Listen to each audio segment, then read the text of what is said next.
നമസ്കാരം. ഭാരത് ലൈവിലേക്ക് സ്വാഗതം. നമസ്കാരം. കഴിഞ്ഞ 10 കൊല്ലത്തെ LDF സർക്കാരിൻ്റെ പിണറായി പോലീസ് അന്വേഷിച്ച ഓരോരോ കേസുകളും കുത്തിപ്പൊക്കിക്കൊണ്ടിരിക്കുകയാണ്. എല്ലാം കൂടെ ഒറ്റയ്ക്ക് വരികയല്ലെങ്കിലും ഓരോരോ വിവാദങ്ങൾ വിഷയങ്ങളായിട്ട് പ്രത്യേക അന്വേഷണ സംഘത്തിൻ്റെ കയ്യിലൂടെ വീണ്ടും അതിനെ ഒന്നുകൂടി ഇന്ന് പുനഃപരിശോധിച്ച് റീഫോർമാറ്റ് ചെയ്ത് ഒക്കെ അതിനെ തള്ളണോ കൊള്ളണോ എന്നൊക്കെ ആലോചിച്ചുകൊണ്ടിരിക്കുക. അത് സുപ്രധാനമായ ഒന്ന് തന്നെയാണ് 2024 ലോക്സഭാ തിരഞ്ഞെടുപ്പിൽ വടകരയും പിന്നെ കേരളത്തെയും പിടിച്ച് കുലുക്കിയ ആ കാഫർ സ്ക്രീൻഷോട്ട് വിവാദം അല്ലേ? അതെ. സംശയം മൊത്തം UDF-നായിരുന്നു. അങ്ങനെയാണ് KK ലതിക അടക്കമുള്ള CPM നേതാക്കൾ പങ്കുവച്ച സ്ക്രീൻഷോട്ടാണെന്ന് പിന്നെ കണ്ടെത്തി. പക്ഷേ എന്തായിരുന്നു സ്ക്രീൻഷോട്ടിൽ? അതിൽ പറഞ്ഞിരുന്നത് 5 നേരം നിസ്കരിക്കുന്ന ദീനിയായ UDF സ്ഥാനാർത്ഥിയാണ് ഷാഫി പറമ്പിലെന്നും LDF സ്ഥാനാർത്ഥി ശൈലജ ഒരു കാഫർ സ്ത്രീയാണെന്നും. അതാണ് ഗുരുതരമായ പരാമർശം. അതെ. അതുകൊണ്ട് നിങ്ങൾ വോട്ട് ചെയ്യേണ്ടത് ഈ ദീനിയായ സ്ഥാനാർത്ഥിക്ക് തന്നെയാണെന്നുള്ള വടകരയെ മതത്തിൻ്റെ അടിസ്ഥാനത്തിൽ വ്യക്തമായി വിഭജിക്കുന്ന ആ ദുഷ്ടലാക്കോടെയുള്ളൊരു സ്ക്രീൻഷോട്ട്. അതെ, ശരി. അന്ന് പൊട്ടിക്കരഞ്ഞു KK ശൈലജ അല്ലേ? ശൈലജ പൊട്ടിക്കരയുന്നു, വാർത്താ സമ്മേളനം വിളിച്ച്. എന്നിട്ട് ഷാഫി ജയിച്ചു. അതെ, വൻ ഭൂരിപക്ഷത്തിൽ. ഷാഫിയുടെ ജയത്തിന് കാരണം ഷാഫി പറമ്പിൻ്റെ ജയത്തിന് കാരണമേ ഈ സ്ക്രീൻഷോട്ടാണെന്ന് LDF അടക്കം പറഞ്ഞു, സഹതാപം പറഞ്ഞു. അങ്ങനെ എന്നിട്ടും ഇത് അന്വേഷിക്കണമെന്നാവശ്യപ്പെട്ട് അന്നത്തെ ഷാഫി പറമ്പിൽ അന്ന് പോലീസിന് പരാതി കൊടുത്തു. തെളിവൊന്നുമില്ല. ഇത് ഒരു PA മുഹമ്മദ് കാസിം എന്നുള്ളൊരു MSF-ൻ്റെ നേതാവുണ്ടായിരുന്നു. ഈ മുഹമ്മദ് കാസിമിൻ്റെ പടം വെച്ചിട്ടാണ് ഈ ഷോട്ട് ഇറങ്ങിയത്. അപ്പം മുഹമ്മദ് കാസിമാണ് പ്രതിയെന്ന് പറഞ്ഞ് അദ്ദേഹത്തെ അറസ്റ്റ് ചെയ്തു. കേസ് ഹൈക്കോടതിയിൽ പോയി. പക്ഷേ തെളിവൊന്നുമില്ലെന്ന് പറഞ്ഞ് പിണറായി പോലീസിന് അന്വേഷിച്ച് തെളിവൊന്നുമില്ലെന്ന് വിട്ടു. പക്ഷേ അങ്ങനെ അത് തെളിവില്ല എന്ന് കേസ് എഴുതി തള്ളി. പക്ഷേ ഷാഫി അടക്കമുള്ള ടീം അങ്ങനെ അങ്ങ് പിണറായിയുടെ ചെയ്തിനെ വിട്ടുകൊടുക്കാൻ തയ്യാറായില്ല അല്ലേ? ശരിക്കും അതൊരു PR പണിയല്ലായിരുന്നോ? 100%. അത് നമ്മൾ മനസ്സിലാക്കേണ്ടത് CPM ഇത് ഇന്ന് ഇന്നലെയും തുടങ്ങിയ പണിയൊന്നുമല്ല. പറഞ്ഞത് മാറ്റി പറയാനും ഛർദ്ദിച്ചത് വീണ്ടും വാരി വിഴുങ്ങാനും ഒന്നും അവർക്ക് യാതൊരു മടിയുമില്ല. അവരിതൊക്കെ നിരന്തരം ചെയ്ത്, അതായത് നിങ്ങൾ പണ്ട് കേട്ടിട്ടുണ്ടാവും, ഈ കൊള്ളാവുന്ന ഒരു പ്രദേശത്ത് കമ്മ്യൂണിസ്റ്റ് പാർട്ടിയുടെ പ്രവർത്തനം ആരംഭിച്ചു. അപ്പോൾ ആ പ്രദേശത്ത് കൊള്ളാവുന്ന കുടുംബത്തിലെ ആ കുടുംബത്തെ, അതായത് അവിടെ ഇത്തിരി സ്വാധീനമൊക്കെയുള്ള കുറച്ച് സാമ്പത്തികമായിട്ടൊക്കെ മുന്നിട്ട് നിൽക്കുന്ന ആ കുടുംബത്തെ ഏത് വിധേനയും പാർട്ടി കൊണ്ടുവരണം. അതിന് അവരൊരു അടവ് നയമിറക്കും. ഏതെങ്കിലും ഒരു പാവപ്പെട്ട, പ്രത്യേകിച്ചും ദളിത് വിഭാഗത്തിൽപ്പെട്ട ഒരു സ്ത്രീയെ കൊണ്ട് ഈ കുടുംബത്തിനെതിരെ ഒരു അപഖ്യാതി അങ്ങുണ്ടാക്കും. ആ കുടുംബത്തിലെ ഒരു തലമുതിർന്ന അല്ലെങ്കിൽ ഒരു ചെറുപ്പക്കാരനായ ഏതെങ്കിലും ഒരു വ്യക്തി ഈ സ്ത്രീയെ പീഡിപ്പിച്ച് ഗർഭിണിയാക്കിയെന്നും ഈ ഗർഭത്തിൻ്റെ ഉത്തരവാദിത്വം ഏറ്റെടുക്കണമെന്നും പറഞ്ഞിട്ട് അവരങ്ങോട്ടൊരു പ്രൊപ്പഗാൻഡ തുടങ്ങും. ഈ വീട്ടിൻ്റെ മുന്നിൽ, ഈ കുടുംബത്തിൻ്റെ, ഈ തറവാട് അല്ലെങ്കിൽ ഇതൊരു സാമാന്യ രൂപത്തിൽ ഇതൊരു സവർണ കുടുംബമായിരിക്കും. അവരുടെ വീട്ടിൻ്റെ മുന്നിൽ കുടിലൊക്കെ കെട്ടി ഗർഭസത്യാഗ്രഹം എന്ന് പറഞ്ഞൊരു പരിപാടിയുണ്ട്. അവസാനം ഇവർ നാണം കെട്ട് ഈ കുടുംബം തല ഉയർത്തി നടക്കാൻ വയ്യാതെ ഒന്നുകിൽ ആ വസ്തു മുഴുവനും വിറ്റിട്ട് അവരവിടെ നിന്ന് രക്ഷപ്പെടും, അല്ലെങ്കിൽ ഈ ആർക്കെതിരെയാണോ ഈ ആരോപണം ഉയർന്നിരിക്കുന്നത് അയാൾ നാടുവിടും, ഇല്ലെങ്കിൽ ആത്മഹത്യ. അങ്ങനെ എന്നിട്ട് അവസാനം ഈ കുടുംബം പാർട്ടിയുമായിട്ട് ഒരു കോംപ്രമൈസിലെത്തും. അപ്പോൾ പാർട്ടി പറയും, നിങ്ങൾ വിഷമിക്കേണ്ട, ഞങ്ങൾ അവരെ പിന്തിരിപ്പിച്ചോളാം, നമ്മുടെ പാർട്ടി അനുഭാവിയാണ്, കുഴപ്പമില്ല, അവർക്ക് കുറച്ച് കാശൊക്കെ കൊടുത്താൽ മതി, അവൾ പൈസയ്ക്ക് വേണ്ടി ചെയ്യുന്നതാണ് എന്ന് പറഞ്ഞ് ഇവരെ കോംപ്രമൈസിന് വിളിച്ച് ഇവരുടെ മുന്നിൽ വെച്ച് തന്നെ അവളെ 2 വിരട്ടൊക്കെ വിരട്ടി കുറച്ച് പൈസയൊക്കെ വാങ്ങിച്ചു കൊടുത്ത് അവരെ മാറ്റും. എന്നിട്ട് ഈ കുടുംബത്തെ പാർട്ടിയിലേക്ക് കൊണ്ടുവരും. ഇവർക്ക് പിന്നെ പാർട്ടി വഴിയല്ലാതെ മുന്നോട്ട് ഒന്നിനും പോകാൻ പറ്റാത്ത ഒരു സാഹചര്യം ഉണ്ടാക്കും. ഇത് അന്ന് തുടങ്ങി. 1967 സപ്തകക്ഷി മുന്നണിയൊക്കെ ഉണ്ടാക്കിയ EMS അല്ലേ വാസ്തവത്തിൽ മുസ്ലിം ലീഗിൻ്റെ അയിത്തം മാറ്റിക്കൊടുത്തത്? മുസ്ലിം ലീഗിനെ മന്ത്രിസഭയിൽ കൊണ്ടുവന്ന് ഉത്തരവാദപ്പെട്ട വകുപ്പുകൾ കൊടുക്കുക മാത്രമല്ല, മലപ്പുറം ജില്ല രൂപീകരിച്ച് കൈക്കൊടുത്തു. എന്തുകൊണ്ട് ഏറനാട് എന്ന് ആ ജില്ലയ്ക്ക് പേര് കൊടുത്തില്ല? അത് ശരിക്കും ഏറനാട് താലൂക്കാണ് അല്ലേ? ആ ഏറനാട് താലൂക്കും കോഴിക്കോട് പൊന്നാനി താലൂക്കിൻ്റെ കുറച്ച് ഭാഗങ്ങളും കോഴിക്കോട് ജില്ലയുടെ കുറച്ച് ഭാഗങ്ങളുമൊക്കെ ചേർന്നിട്ടാണ് ഈ മലപ്പുറം ജില്ല ഉണ്ടായത്. പക്ഷെ അതിന് സത്യത്തിൽ ഏറനാടെന്നായിരുന്നു പേര് കൊടുക്കേണ്ടിയിരുന്നത്. അവിടുന്ന് അതായത് പാണക്കാടെന്ന് ഒരു പേര് വന്നു, അത് സ്വീകരിച്ചു മലപ്പുറം എന്ന് പേര് വിട്ട്. ഒന്ന് ആലോചിച്ച് നോക്കണം, ഏലംകുളം മന നിലനിൽക്കുന്ന അങ്ങാടിപ്പുറം പെരിന്തൽമണ്ണ ഭാഗങ്ങളൊക്കെ വരുന്നതാണ് ഈ ഏറനാട് താലൂക്ക്. ആ ചരിത്രപ്രസിദ്ധമായ തളി ക്ഷേത്രം, അതായത് നമ്മുടെ ഈ മാമാങ്കത്തിലെ വള്ളുവക്കോനാതിരിയുടെ എഴുന്നള്ളത്ത് ആരംഭിക്കുന്നത് ഈ അങ്ങാടിപ്പുറം ക്ഷേത്രത്തിൽ നിന്നായിരുന്നു. അങ്ങനെയൊക്കെയുള്ള വളരെ ചരിത്രപരമായിട്ട് വലിയ പ്രാധാന്യമുള്ള ഒരു പ്രദേശത്തിന് മലപ്പുറം എന്ന് പേരും കൊടുത്ത് ഈ പറഞ്ഞതുപോലെ ഒരു വലിയ ഹിന്ദു വംശഹത്യയ്ക്ക് കാരണമായ ഒരു ലഹള 1921 ആ മലബാർ ലഹള, ഏകപക്ഷീയമായ ഹിന്ദു വംശഹത്യ, അങ്ങനെ തന്നെ പറയണം, അങ്ങനെയൊക്കെ സംഭവിച്ചു എന്ന് ചരിത്രം വിശേഷിപ്പിക്കുന്ന, ചരിത്രം രേഖപ്പെടുത്തിയിരിക്കുന്ന ഒരു എന്താ പറയുക, ദുരന്തത്തിൻ്റെ തിക്തഫലങ്ങൾ അനുഭവിച്ച ഒരു ജനതയോട് ചെയ്ത ചതി അത് കമ്മ്യൂണിസ്റ്റ് പാർട്ടിയാണ് ചെയ്തത്, അത് കോൺഗ്രസ് അല്ല ചെയ്തത്. അവരാണല്ലോ ഇപ്പോൾ തിരുമാന്താംകുന്നിൽ തൊട്ടടുത്തുള്ള തിരുമാന്താംകുന്നിൽ പച്ച പെയിന്റ് അടിച്ച് ക്ഷേത്രം, എന്നിട്ട് അവിടുത്തെ ഭരണസമിതിയിൽ അഹിന്ദുക്കളായ ആൾക്കാരെ പ്രവേശിപ്പിക്കുക, അവരുടെ തിട്ടൂരങ്ങൾ അനുസരിക്കുക, അവരുടേതായ പലതും അതിനകത്ത് കൊണ്ട് കുത്തി നിറയ്ക്കുക, അതെ തിരിച്ചു കൊടുക്കാൻ, അത്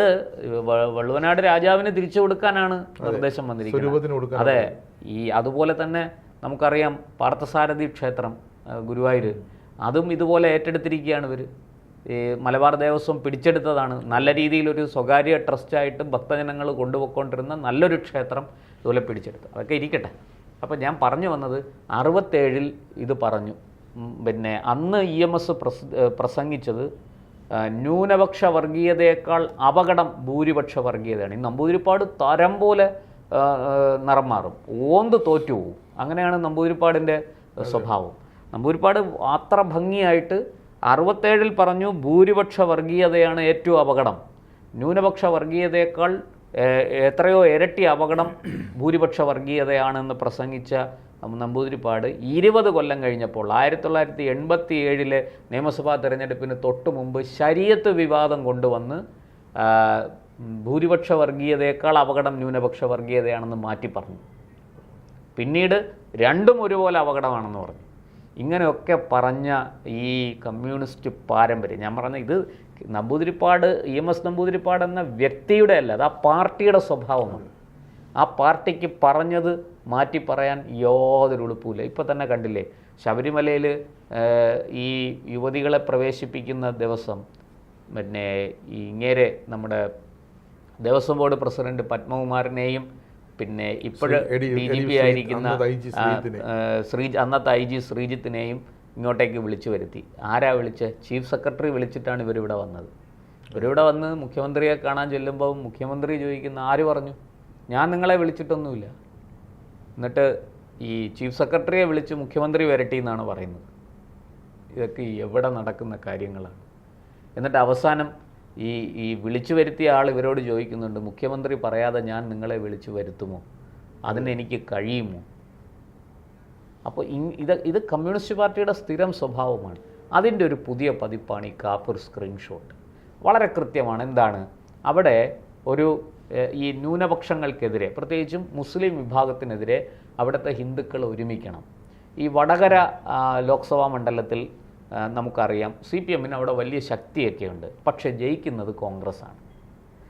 അത് വളരെ അപൂർവമായിട്ട് CPM ജയിച്ചിട്ടുണ്ട്, ഇല്ലെന്നല്ല.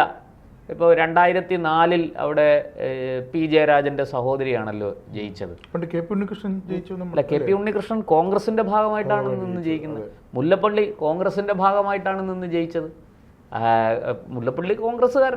KP ഉണ്ണികൃഷ്ണനും ഡൽഹിയിൽ പഴയ പത്രക്കാരനാണ്, ഇന്ദിരാഗാന്ധിയായിട്ട് വലിയ അടുപ്പം ഉണ്ടായിരുന്നു. ആ വ്യക്തി കോൺഗ്രസ് ടിക്കറ്റിൽ നിന്ന് മത്സരിച്ചാണ് ജയിക്കുന്നത്. അപ്പോൾ എന്തുകൊണ്ട് അവിടെ CPM-ന് ജയിക്കാൻ പറ്റുന്നില്ല എന്നൊരു ചോദ്യമുണ്ട്. അതിന് കാരണം അവിടെ അത്യാവശ്യം നല്ല രീതിയിൽ RSSൻ്റെ പ്രവർത്തനമുള്ള ഒരു സ്ഥലമാണ്. അതുകൊണ്ട് തന്നെ അവിടെ നമുക്കറിയാം, തലശ്ശേരി ഒക്കെ വരുന്നത് വടകര ലോക്സഭാ മണ്ഡലത്തിലാണ്. ഒരുപാട് രാഷ്ട്രീയ കൊലപാതകങ്ങൾ നടന്നിട്ടുണ്ട്. അതുകൊണ്ട് തന്നെ RSSകാർ ഒന്നടങ്കം CPM തോൽപ്പിക്കാൻ വേണ്ടി വോട്ട് ചെയ്യും. അതാരും പറഞ്ഞിട്ടൊന്നുമല്ല.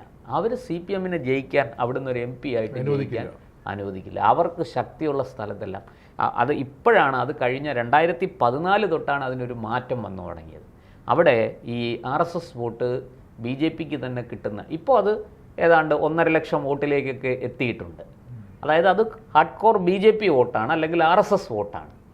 അപ്പോൾ ഇത് ഈ RSS വോട്ട് എങ്ങനെയും കോൺഗ്രസ്സിന് പോകാതെ തടയണം, അത് പിടിച്ചെടുക്കണം. അതുകൂടെ കിട്ടിയാലേ ഇവർക്ക് ജയിക്കാൻ പറ്റുള്ളൂ. കാരണം അവിടുത്തെ ഈ വടകര ലോക്സഭാ മണ്ഡലത്തിൻ്റെ ഒരു പ്രത്യേകത, അവിടെയുള്ള മുസ്ലിങ്ങൾ CPM വോട്ട് ചെയ്യാൻ മടിക്കും. കാരണം നാദാപുരം അടക്കമുള്ള സ്ഥലത്ത് വലിയ രീതിയിൽ ഈ മുസ്ലിം CPM സംഘർഷം നടന്നിട്ടുണ്ട്. ഒരുപാട് പേര് കൊല്ലപ്പെട്ടിട്ടുണ്ട്. അതായത് ഈ ശരിക്കു പറഞ്ഞാൽ CPM ആക്രമണത്തിൽ നിരവധി മുസ്ലിം ലീഗ് പ്രവർത്തകർ കൊല്ലപ്പെട്ട ഒരു പ്രദേശമാണ്, ഒരു ലോക്സഭാ മണ്ഡലമാണ്. അതെ, നാദാപുരം ഡിഫൻസ് ഫോഴ്സ് എന്ന് പറഞ്ഞത് ഉണ്ടാകുന്നത് അങ്ങനെയാണ്.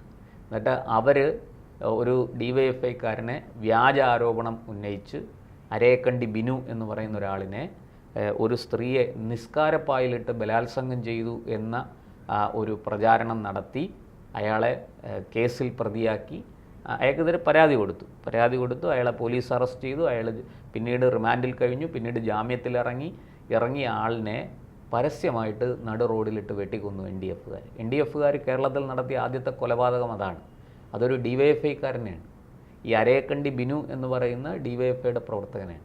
അവസാനം ഈ ബിനുവിൻ്റെ അമ്മയ്ക്ക് മകൻ മരിച്ചതിന് ശേഷം മാനസിക നില തെറ്റി. അങ്ങനെ ഈ സ്ത്രീ പിന്നെ നാടൊട്ടൊക്കെ ഇങ്ങനെ അന്വേഷിച്ച് നടക്കും. പിന്നെ എൻ്റെ മകനെ കണ്ടോ, അവൻ ചന്തയിൽ പോയിട്ട് ഇതുവരെ വന്നില്ല, മാർക്കറ്റിൽ പോയിട്ട് വന്നില്ല എന്ന് പറഞ്ഞു. അങ്ങനെ ഒരു ദിവസം ഇവർ യാദൃശ്യമായിട്ട് ഈ പരാതിക്കാരിയായ സ്ത്രീയുടെ മുന്നിൽ വന്ന് പെട്ടു. അപ്പോൾ അവരോട് ചോദിച്ചു, എൻ്റെ മകനെ കണ്ടോ, അവൻ ഇങ്ങനെ പോയിട്ട് ഇതുവരെ വന്നില്ല. ഈ സ്ത്രീക്ക് അത് കണ്ട ആകെ വിഷമമായി. കാരണം ഒരു കള്ളത്തരം അവരെ കൊണ്ട് പറയിച്ച് കള്ളപ്പരാതി കൊടുത്തിട്ടാണല്ലോ ഇതൊക്കെ ചെയ്തത്. അവർ പത്രസമ്മേളനം നടത്തി സത്യം പുറത്തു പറഞ്ഞു. അപ്പോഴാണ് ഇത് NDFൻ്റെ ആസൂത്രിത കൊലയാണ് എന്ന് പുറത്തറിയുന്നത്. അപ്പം ഇങ്ങനെയൊക്കെയുള്ളൊരു ചരിത്ര പശ്ചാത്തലമുള്ള ഒരു വടകര, ആ വടകരയിലാണ് ഈ കാഫിർ സ്ക്രീൻഷോട്ട് ഇറക്കിയത്.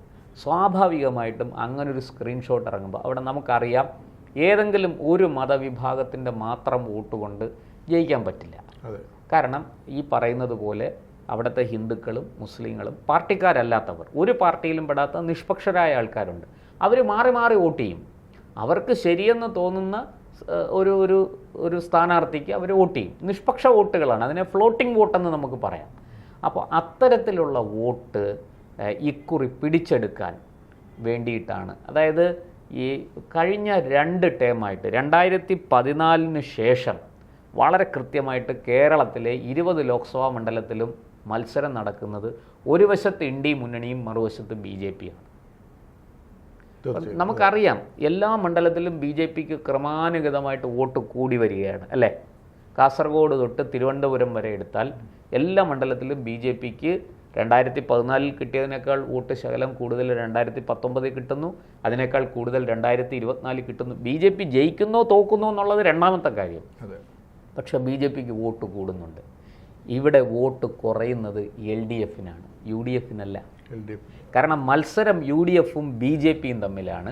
LDFനെ അവിടെ ഒരു കക്ഷിയായിട്ടേ അംഗീകരിക്കുന്നില്ല, പകരം അത് ND മുന്നണി.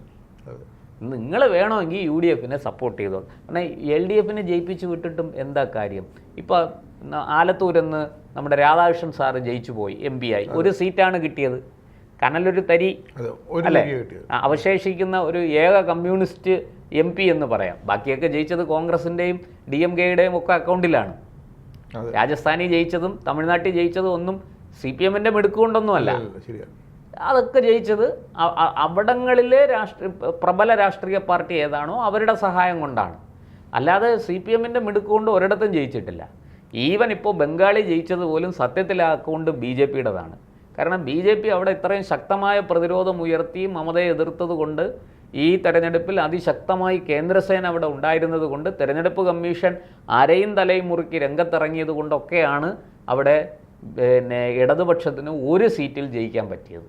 നിഷ്പക്ഷമായ തിരഞ്ഞെടുപ്പ് നടന്നു അല്ലേ? അപ്പോൾ അതുപോലെ ഇവിടെ നമ്മൾ മനസ്സിലാക്കേണ്ടത് കേരളത്തിൽ LDFന് ഇനി ഭാവിയില്ല.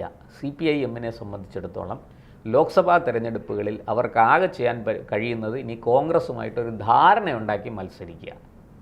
അപ്പോൾ ഞങ്ങൾ ഇത്ര സീറ്റിൽ മത്സരിക്കാം. അങ്ങനെ മത്സരിക്കാൻ അവർക്ക് കഴിയില്ല. അങ്ങനെ മത്സരിച്ചാൽ അതോടുകൂടി പിന്നെ കേരളത്തിൽ കമ്മ്യൂണിസ്റ്റ് പാർട്ടിയിൽ നിന്ന് പറഞ്ഞാൽ ജനം തൊഴിക്കും. അങ്ങനത്തെ ഒരു അവസ്ഥ. അതുകൊണ്ടെങ്കിൽ രാഹുൽ ആദ്യമേ ഇങ്ങോട്ട് പറഞ്ഞത് കെട്ടിപ്പിടിക്കാൻ പറ്റില്ല എന്ന്. ഇനി 2004 നമുക്കറിയാം 64 ഒക്കെ സീറ്റുമായിട്ട് ചെന്ന് 58 സീറ്റോ ഒക്കെ ആയിട്ട് ചെന്ന് അവിടെ ചെന്ന് സോണിയയ്ക്ക് പിന്തുണ കൊടുത്തു. എന്തായി? 2009 എന്ത് പറ്റി? കേരളത്തിൽ 18 സീറ്റ് ജയിച്ചവർ 4 സീറ്റിലേക്ക് ഒതുങ്ങിയോ? അപ്പോൾ ജനം തീരുമാനിച്ചു എന്തിനാ ഇവരെ ജയിപ്പിച്ചു വിട്ടിട്ട് എന്ത് ചെയ്യാനാ? ഒന്നുകിൽ അവിടെ BJPയെ ജയിപ്പിക്കണം, അല്ലെങ്കിൽ കോൺഗ്രസിനെ ജയിപ്പിക്കണം. അപ്പോൾ 2009 അവർ BJP വീക്കായിരുന്നു, കോൺഗ്രസിനെ ജയിപ്പിച്ചു. അതുകൊണ്ട് എന്താ? മുല്ലപ്പള്ളി മന്ത്രിയായി, KC വേണുഗോപാൽ മന്ത്രിയായി, KV തോമസ് മന്ത്രിയായി, ആരൊക്കെ മന്ത്രിയായി അല്ലേ? അപ്പോൾ കേരളത്തിന് കുറേ മന്ത്രിമാരെ കിട്ടി, അതിൽ കൂടെ കുറേ കാര്യങ്ങളൊക്കെ നടക്കും. ജനങ്ങൾ ചിന്തിക്കുന്ന അങ്ങനെയാണ്. അവർക്ക് ജീവിതം മുന്നോട്ട് കൊണ്ടുപോകണം, നാട് വികസിക്കണം, നാട്ടിൽ സൗകര്യങ്ങൾ ഉണ്ടാകണം അല്ലേ? അപ്പോൾ അതുകൊണ്ട് അവർ ഇടതുപക്ഷത്തെ നിരാകരിച്ചു. 2014 വന്നപ്പോൾ ഈ 4 എന്നുള്ളത് 8 സീറ്റായി. പക്ഷേ 2014 ശേഷം പിന്നെ അവർ ക്ലച്ച് പിടിച്ചിട്ടില്ല. 2019 ഒരേ ഒരു സീറ്റാണ് കിട്ടിയത്. അന്ന് ആലപ്പുഴ കിട്ടാൻ കാര്യം അപ്പുറത്ത് ഷാനിമോൾ ഉസ്മാൻ ആയിപ്പോയത് കൊണ്ട് മാത്രമാണ്. അവിടെ കൃത്യമായിട്ട് ഹിന്ദു വോട്ടും ക്രിസ്ത്യൻ വോട്ടും എല്ലാം 2 കൂട്ടർക്കും കിട്ടി, 3 കൂട്ടർക്കും കിട്ടി, BJPക്കും കുറച്ച് കിട്ടി. പക്ഷേ മുസ്ലിം വോട്ട് N ബ്ലോക്ക് ആരിഫിന് കിട്ടി. അപ്പുറത്ത് ഒരു മുസ്ലിം സ്ത്രീയാണ് മത്സരിക്കുന്നത്, അതുകൊണ്ട് അവർക്ക് വോട്ട് കൊടുത്തില്ല, പകരം ആരിഫിന് വോട്ട് കൊടുത്തു. അതിൻ്റെ ആ കനലൊരു തരി അന്ന് നിലനിന്നത് ആരിഫിലൂടെയാണ്. അതിൻ്റെ നകളിപ്പത്ര ആരിഫ് കാണിക്കുകയും ചെയ്തു. അത് അടുത്ത തെരഞ്ഞെടുപ്പിൽ 2024 അതിൻ്റെ വിവരം അറിയുകയും ചെയ്തു. അപ്പോൾ ഇതൊക്കെ നമ്മൾ ഈ ഒരു പശ്ചാത്തലത്തിൽ വേണം ഈ വിഷയത്തെ സമീപിക്കാൻ. അപ്പോൾ ഇവിടെ ശൈലജ ടീച്ചറെ എങ്ങനെയും ജയിപ്പിച്ചേ മതിയാവും. കാരണം ശൈലജ ടീച്ചർ കേരളത്തിൽ തുടർന്നാൽ അത് കാരണഭൂതന് വലിയ വെല്ലുവിളിയാണ്. ഇപ്പോൾ തന്നെ നമുക്കറിയാം, ഇപ്പോൾ തോറ്റു കഴിഞ്ഞപ്പോൾ നാടൊട്ടുക്ക് കമ്മ്യൂണിസ്റ്റ് പാർട്ടിക്കാർ മുഴുവനും പറയുന്നത് ശൈലജയെ വിളിക്കൂ, കമ്മ്യൂണിസ്റ്റ് പാർട്ടിയെ രക്ഷിക്കൂ എന്നാണ്. പിണറായി വിജയൻ രാജിവെച്ച് വീട്ടിൽ പോയിരിക്കട്ടെ, എന്നിട്ട് ധർമ്മടത്ത് ശൈലജയെ മത്സരിപ്പിക്കുക, അവരെ വിജയിപ്പിച്ച് പ്രതിപക്ഷ നേതാവാക്കുക. നോക്കൂ, ആദ്യത്തെ 6 റൗണ്ട് പിണറായി വെള്ളം കുടിച്ചു അല്ലേ? എന്നിട്ടും 19,000 ചില്ലോനം വോട്ടിനാണ് ജയിച്ചത്. 50,000 വോട്ടിൻ്റെ വരെ ഭൂരിപക്ഷത്തിൽ ജയിച്ച ചരിത്രമുള്ള സ്ഥലത്ത് ആദ്യത്തെ 6 റൗണ്ടിൽ പിന്നാക്കമായിരുന്നു. ലീഡ് ചെയ്തത് എതിർ സ്ഥാനാർത്ഥിയാണ്. അപ്പോൾ അതുകൊണ്ട് ഈ പാർട്ടിയെ സംബന്ധിച്ചിടത്തോളം 2024 എന്ത് വില കൊടുത്തും ശൈലജയെ ജയിപ്പിച്ച് ഇവിടുന്ന് ഡൽഹിക്ക് വിടുക. ആ ശല്യം അങ്ങ് ഒഴിഞ്ഞല്ലോ. ശൈലജയെ വെട്ടി നിരത്തിയെന്നുമായി ഇവിടെ പിണറായിയുടെ അപ്രമാദിത്വം നിലനിർത്തുകയും ചെയ്യാം. അപ്പോൾ ഇതിനെല്ലാം വേണ്ടിയിട്ട് വളരെ ആസൂത്രിതമായിട്ട് ചെയ്ത ഒരു കാര്യമാണ്. കാരണം അന്ന് ശൈലജ ജയിക്കേണ്ടത് മറ്റാരെക്കാളും പിണറായിയുടെ ആവശ്യമായിരുന്നു. പിണറായിക്ക് അറിയാം ശൈലജ നിലനിന്നാൽ ഈ വരാൻ പോകുന്ന നിയമസഭാ തെരഞ്ഞെടുപ്പിൽ ഉൾപ്പെടെ പിണറായിക്കൊരു വെല്ലുവിളിയാണ്. പാർട്ടിക്കാർ ശൈലജയുടെ പേരെ പറയുള്ളൂ, താഴെത്തട്ടിൽ നിന്ന് ശൈലജയ്ക്കായിരിക്കും പിന്തുണ അല്ലേ? അങ്ങനെ അതുകൊണ്ടാണ് വാസ്തവത്തിൽ കഴിഞ്ഞ തവണ റെക്കോർഡ് ഭൂരിപക്ഷത്തിൽ ജയിച്ച നിയമസഭാ മണ്ഡലത്തിൽ നിന്ന് മാറ്റി ഈ ഒരിക്കലും CPIM ജയിക്കും എന്ന് ഉറപ്പില്ലാത്ത ഒരു മണ്ഡലത്തിൽ അവരെ കൊണ്ട് നിർത്തി തോപ്പിച്ചത് അല്ലേ?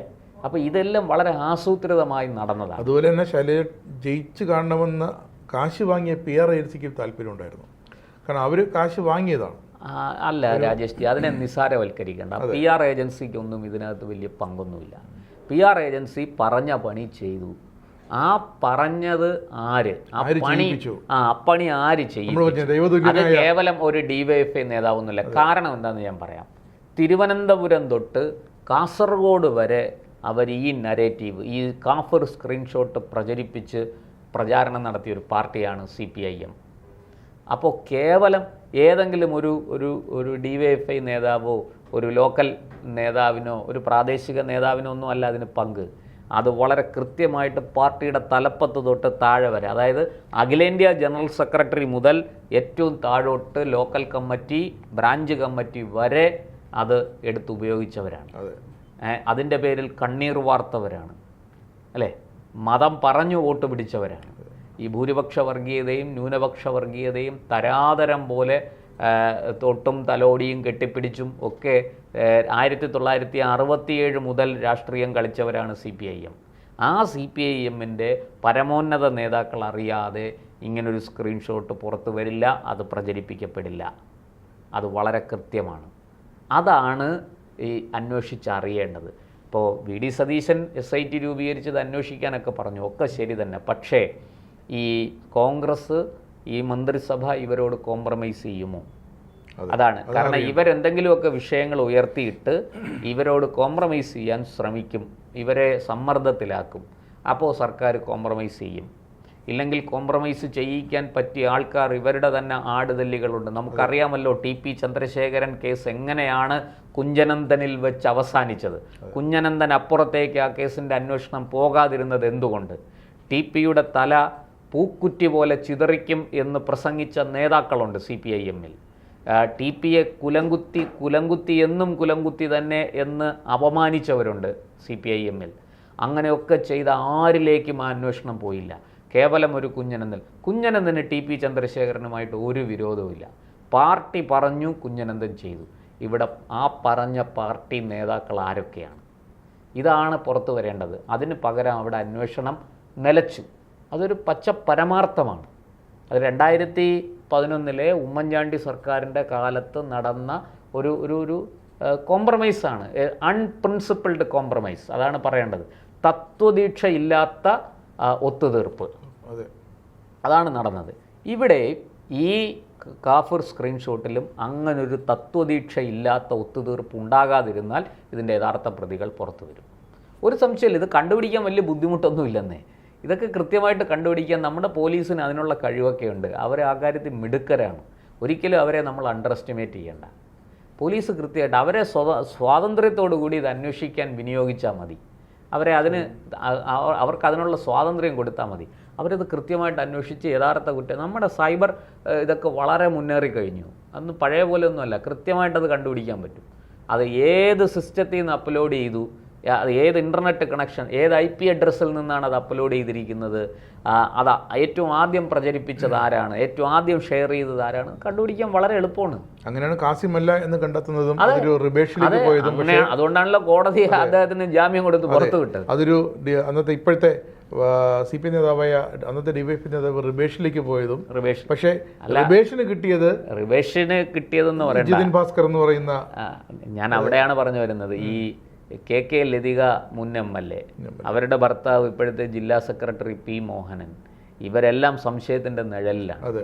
ഇവരുടെ മകനാണല്ലോ ഇത് ആദ്യം പങ്കുവെച്ചതെന്ന് പറഞ്ഞ അങ്ങനെ ഒരു ആരോപണം. ഇപ്പോൾ അറസ്റ്റിലായിരിക്കുന്നത് CPI നേതാവായ അന്നത്തെ DYP നേതാവ് ജിതിൻ ഭാസ്കർ. അപ്പോൾ ഒരു ജിതിൻ ഭാസ്കറിലൊന്നും അല്ല ഇത് നിൽക്കുന്നത്. ജിതിൻ ഭാസ്കറിന് ആരാ കൊടുത്തതെന്ന്? ജിതിൻ ഭാസ്കറിന്റെ പുറകിൽ അതിശക്തമായ നെറ്റ്വർക്ക് ഉണ്ട്. വടകര സ്ക്വാഡ്, അങ്ങനൊരു വടകര സ്ക്വാഡായിരുന്നു അന്ന് ഈ അന്നത്തെ 2024 ഇലക്ഷനിൽ വളരെ സജീവമായിട്ട് CPIMന് വേണ്ടി നിന്ന് വടകര സ്ക്വാഡ് എന്ന വാട്സപ്പ് ഗ്രൂപ്പായിരുന്നു. ഈ സ്ക്വാഡിന്റെ അഡ്മിനാണ് ഈ ജിതിൻ ഭാസ്കർ. പിന്നെ ഈ സ്ക്വാഡിൽ നിന്നുമാണ് പോരാളി ഷാജി അടക്കമുള്ള ഗ്രൂപ്പുകളിലേക്ക് ചെയ്യാൻ ആരംഭിച്ചത്. അവിടെ നിന്നാണ് റിബേഷിന് കിട്ടുന്നത്. അപ്പൊ ഇനി ജിതിൻ ഭാസ്കറിന് ആരാണ് ഈ വടകര സ്ക്വാഡിലേക്ക് ഇത് എങ്ങനെ എത്തി? ഒരു കാര്യമുണ്ട്, ഈ സ്ക്രീൻഷോട്ട് ആരെങ്കിലും നിർമ്മിക്കണമല്ലോ. തീർച്ചയായിട്ടും ആരും നിർമ്മിക്കാതെ സ്വയം ഏതെങ്കിലും ഒരു കമ്പ്യൂട്ടറിനകത്ത് പൊട്ടി വിടരുന്ന ഒരു സാധനം അല്ലല്ലോ. അപ്പോൾ ആ സ്ക്രീൻഷോട്ട് നിർമ്മിച്ചത് ആര്? അത് ആ നിർമ്മിച്ച വ്യക്തിയെയാണ് ആദ്യം പിടിക്കേണ്ടത്. അല്ല, നിർമ്മിച്ച ആളിനെ പറയാൻ കഴിയുള്ളൂ താൻ ആരുടെ നിർദ്ദേശപ്രകാരമാണ് ഇത് നിർമ്മിച്ചത്. അല്ല, അയാൾക്ക് സ്വയം വെറുതെ തോന്നിയിട്ട് ഒരു ക്യാമ്പയിൻ നമുക്ക് ആരംഭിച്ചു കളയാം എന്ന് പറഞ്ഞ് ചെയ്യുന്നതല്ലല്ലോ. കൃത്യമായ ഗൂഢാലോചന നടന്നിട്ടുണ്ട്. അത് ഒരു കേരളത്തിൽ ഒരു വർഗീയ കലാപം പോലും സൃഷ്ടിക്കാൻ, പ്രത്യേകിച്ചും മലബാർ മേഖലയിൽ ഒരു വർഗീയ കലാപം സൃഷ്ടിക്കാൻ കാരണമായേക്കാവുന്ന ഒരു സംഗതിയായിരുന്നു. അത്രയേറെ സ്ഫോടനാത്മകമായ ഒന്നായിരുന്നു ആ സ്ക്രീൻഷോട്ട്. പക്ഷേ എന്തോ അങ്ങനൊന്നും സംഭവിച്ചില്ല.